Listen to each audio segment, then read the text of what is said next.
ብዙዎቻችን የሰው ልጅ ቀጣይ መዳረሻ ማርስ እንደሆነች እናምናለን። ናሳ፣ ስፔስ ኤክስ እና ሌሎች የህዋ ኤጀንሲዎች ቀዩን ፕላኔት በሰዎች ለማስፈር የሚያደርጉትን ጥረት በጉጉት እንከታተላለን። ግን እስኪ ይህን ጥያቄ ራሳችንን እንጠይቅ። ከ50 ዓመታት በላይ በጨረቃ ላይ ከሄድን በኋላ ለምንድን ነው እስከ ዛሬ ድረስ አንድም ሰው የማርስን አፈር ያልረገጠው? በይፋ የሚሰጠን መልስ ቀላል ይመስላል። የጨረር አደጋ፣ የስነ ልቦና ተጽዕኖ እና በቢሊዮኖች የሚቆጠሩ ዶላሮች ወጪ። ነገር ግን እውነተኛው ምክንያት ከዚህ የጠለቀ ቢሆንስ? ምናልባት የውሃ ኤጀንሲዎች በግልጽ የማይነግሩን የማርስ ጉዞ ሆን ተብሎ እንዲዘገይ የሚያደርጉ ሌሎች ስውር እውነቶች ቢኖሩስ?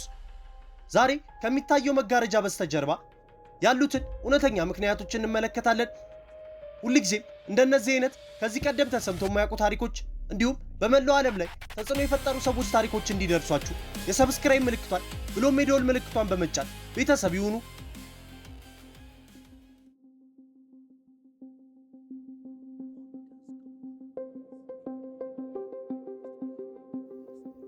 የመጀመሪያውና ትልቁ ሚስጥር በቴክኖሎጂ ሳይሆን በፖለቲካ ውስጥ የተደበቀ ነው።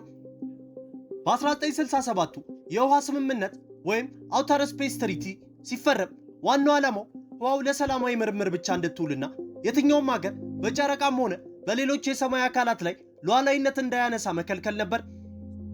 ይህ ስምምነት የተጻፈው ስለ ህዋ ምርምር እንጂ ስለ ህዋ ቅኝ ግዛት አልነበረም። ማርስ ላይ የቢሊዮኖች ህዝብ የማይኖር ሳይሆን ጥቂት ሳይንቲስቶች የመላክል በነበረበት ዘመን ነው የተዘጋጀው። ዛሬ ግን ሁኔታው ተቀይሯል። ማርስ ላይ ውሃ መኖሩ መረጋገጡ ለወደፊቱ የማዕድን ሀብቶች መገኛ ልትሆን እንደምትችል ተስፋ ይሰጣል። እዚህ ላይ ነው ችግሩ የሚጀምረው። የትኛውም ሀያል ሀገር አሜሪካም ሆነች ቻይና በቢሊዮኖች የሚቆጠር ዶላር አውጥታ ማርስ ላይ ስትሰፍር ያንን ቦታ የሰው ልጆች የጋራ ሀብት ብላ በቸልታ አትተውም። ስለዚህ ከትዕይንቱ በስተጀርባ አንድ ያልተጻፈ የኃይል ሚዛን አለ። ማንም ብቻውን ሄዶ የማርስ ቁልፍን እንዲይዝ አይፈለግም። የጉዞ ቴክኖሎጂ በአንድ ሀገር እጅ ቢገባ እንኳን ሌሎች ሀገራት ይህንን እንደ ስጋት ስለሚቆጥሩት ዓለም አቀፋዊ ውጥረት ይፈጥራል። አንዳቸውም ሌላኛው ቀድሞ እንዲደርስና የማርስን ሀብት ለመቆጣጠር የመጀመሪያውን እርምጃ እንዲወስድ አይፈልጉም። ይህ ሁኔታ ልክ እንደ ቀዝቃዛው ጦርነት እኔ ካልሄድኩ አንተም አትሄድም የሚል መርህ ፈጥሯል። የቴክኖሎጂና የገንዘብ አቅም ያላቸው ሀገራት በሙሉ በጋራ ለመሄድ የሚያስችል የፖለቲካ መግባባት ላይ እስኪደርሱ ድረስ ጉዞውን ሆን ተብሎ እንዲዘገይ ይደረጋል። የ2050 የጊዜ ገደብ የሚያነሳው ይህ ውስብስብ የፖለቲካ ድርድር ጊዜ እንደሚወስድ የሚታወቅ ነው። ሁለተኛው ሚስጥር ደግሞ ገንዘብ ነው። ነገር ግን ገንዘብ የለንም ከሚለው ቀላሉ ምክንያት የዘለለ ነገር ነው። እውነተኛው ሚስጥር የወጪውን ግዙፍነት ከህዝብ እይታ ለመሰወር የሚደረገው ጥረት ነው። የማርስ ጉዞ ወጪ ምን ያህል ነው? ግምቶች በጣም ይለያያሉ። ነገር ግን አብዛኞቹ ባለሙያዎች ሙሉ ተልዕኮ ከ100 ቢሊዮን ዶላር በላይ ሊፈጅ እንደሚችል ይስማማሉ። እንደ ተልዕኮ ስፋት ይህ ወጪ ወደ ትሪሊዮን ዶላር ሊጠጋም ይችላል። የትኛውም መንግስት ለማርስ ጉዞ 1 ትሪሊዮን ዶላር በጀት መድበናል ብሎ ለህዝብ ይፋ ቢያደርግ ምን ሊፈጠር እንደሚችል አስቡት። በምድር ላይ ረሃብ፣ በሽታና ድህነት ባሉበት ሁኔታ ይህንን ያህል ገንዘብ ለሌላ ፕላኔት ማዋል ከባድ የህዝብ ቁጣን ያስነሳል። ስለዚህ የውሃ ኤጀንሲዎች ምን ያደርጋሉ? ትልቁን የማርስ ፕሮጀክት ወደ ትንንሽ ክፍሎች ይከፋፍሉታል። ለምሳሌ የማርስ ሳምፕል ሪተርን ፕሮጀክት፣ አዲስ የሮኬት ሞተር ምርምር፣ የህይወት ድጋፍ ስርዓት ልማትና የጨረር መከላከያ ቴክኖሎጂ በሚል ስሞች በጀቶች ይመደባሉ። እያንዳንዳቸው እነዚህ ፕሮጀክቶች በራሳቸው አስፈላጊ ቢመስሉም የመጨረሻው ግባቸው ግን አንድና አንድ ብቻ ነው። እሱም የማርስ ጉዞ። ይህ አሰራር ስራውን ለማቀላጠፍ ቢረዳም ትልቁ ወጪ በአንድ ላይ ተደምሮ ለህዝብ እንዳይታይ ያደርጋል። ስለዚህ የገንዘብ እጥረት ብቻ ሳይሆን ወጪው የሚፈጥረው የፖለቲካና የህዝብ ግፊት ፍራቻ ጉዞውን በጸጥታ ከሚገፉት ዋና ዋና ምክንያቶች አንዱ ነው።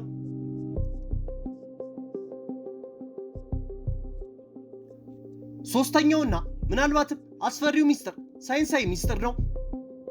የውሃ ኤጀንሲዎች ስለ ጨረር አደጋ ሲናገሩ ብዙ ጊዜ እንደ አንድ የቴክኒክ ችግር ያቀርቡታል። እውነታው ግን ከዚህ የከፋ ነው። በምድር መግነጢሳዊ መስክና ከባቢ አየር ከምንጠቀመው የኮስሚክ ጨረር ወይም ጋላክቲክ ኮስሚክ ሬይስ ጥበቃ ውጪ የሰው አካል ለከፍተኛ አደጋ ይጋለጣል። ይህ ጨረር ዝምተኛ ገዳይ ነው። በጉዞ ላይ ያሉ የጠፈር ተጓዦችን ዲኤንኤ በመጉዳት ለካንሰር፣ ለማዕከላዊ ነርቭ ስርዓት ጉዳትና ለሌሎች ከባድ የጤና እክሎችም ያጋልጣል። እስካሁን የተሰራው የትኛውም መንኮራኩር ለወራት ወይም ለዓመታት ለሚቆይ ጉዞ በቂ ጥበቃ የሚሰጥ ጋሻ የለውም። ጠንካራ መከላከያ መስራት ቢቻልም ክብደቱ ለመንኮራኩሩ ተጨማሪ ሸክም ስለሚሆን ወጪውንና የጉዞውን ውስብስብነት የበለጠ ያባብሰዋል። ከዚህም በላይ የማርስ ቀጭን ከባቢ አየር በፕላኔቷ ላይም ቢሆን ከዚሁ ጨረር በቂ ጥበቃ አይሰጥም። ይህ ማለት ማርስ ላይ የሚኖሩ ሰዎች በቋሚነት ከመሬት በታች ወይም በልዩ ሁኔታ በተገነቡ ወፍራም ግድግዳ ባላቸው መጠለያዎች ውስጥ መኖር ሊኖርባቸው ይችላል ማለት ነው። ይህ ችግር ከሌላኛው ያልተነገረ ስጋት ጋር ይያያዛል። በማርስ ላይ ሕይወት የመኖር ዕድል።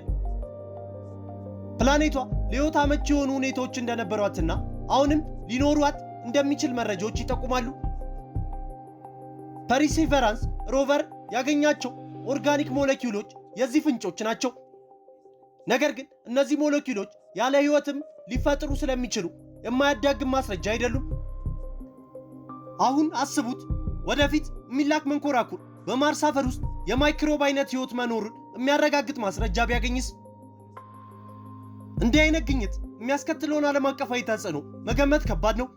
ስለዚህ የማርስን ስነ ምህዳር በምድር ባክቴሪያዎች ሳንበክል በጥንቃቄ ማጥናትና በተመሳሳይ ጊዜ እዚያ የሚገኝ ማንኛውም ነገር እኛን እንዳይጎዳ ማረጋገጥ እጅግ ከባድና ጊዜ የሚወስድ ተግባር ነው። የመጨረሻው ሚስጥር የፊዚክስ ሕግጋት የፈጠሩት የማይታለፍ የሚመስል መሰናክል ነው። አንደኛው የ7 ደቂቃ ሽብር ወይም 7 ሚኒትስ ኦፍ ቴረር በመባል ይታወቃል። ይህ አንድ መንኮራኩር የማርስን ከባቢ አየር ከነካባት ቅጽበት አንስቶ መሬት ላይ በሰላም እስከሚሰፍርባት ድረስ የሚወስደው ጊዜ ነው። በማርስ ከባቢ አየር እጅግ በጣም ቀጭን በመሆኑ አንድ ምድር ከባድ የሆነን መንኮራኩር ፍጥነቱን በበቂ ሁኔታ አይቀንስም። በሮቦቶች ይህንን ችግር በከፊል ፈተነዋል። ነገር ግን የሰው ልጆችን የያዘ በብዙ ቶን የሚመዘን መንኮራኩር ማሳረፍ ፈጽሞ ሌላ ደረጃ ነው። በእነዚህ 7 ደቂቃዎች ውስጥ ሁሉም ነገር በኮምፒውተር ቁጥጥር ስር መሆን አለበት። ምክንያቱም ከምድር የሚላክ ምልክት ማርስ ለመድረስ እንደ ፕላኔቶቹ ርቀት ከ4 እስከ 24 ደቂቃዎች ይወስዳል። ይህ ማለት መንኮራኩሩ መሬት ላይ ተከስክሶ ቢሆን እንኳን የምድር መቆጣጠሪያ ጣቢያ ለብዙ ደቂቃዎች ምንም የሚያውቀው ነገር አይኖርም። ይህን ከፍተኛ ስጋት ለሰው ልጆች ሕይወት መውሰድ የትኛውም ኤጀንሲ በቀላሉ የሚወስነው ውሳኔ አይደለም።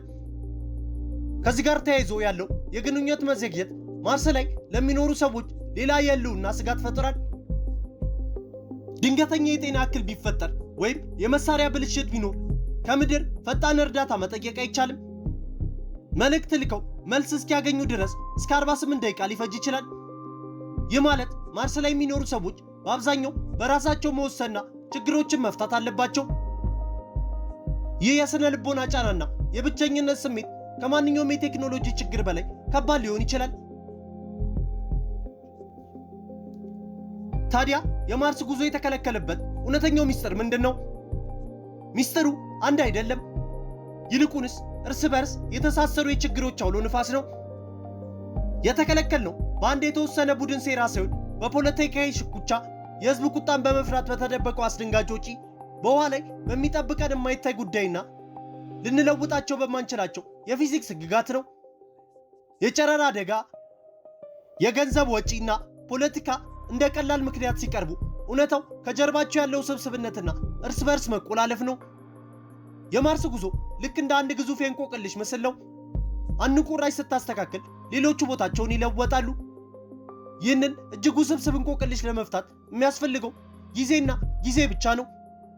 ጉዞውን እንዲዘገይም ያደርገዋል። እናንተስ ምን ታስባላችሁ? የማርስ ጉዞ መዘግየት የሰው ልጅ ጥንቃቄን የሚያሳይ ነው ወይስ የፍራቻ ውጤት? እውነተኛዎቹ እንቅፋቶች ተነግረውናል ወይስ አሁንም የተደበቀ ነገር አለ? ሐሳባችሁን በኮሜንት ሴክሽን ላይ አጋሩን።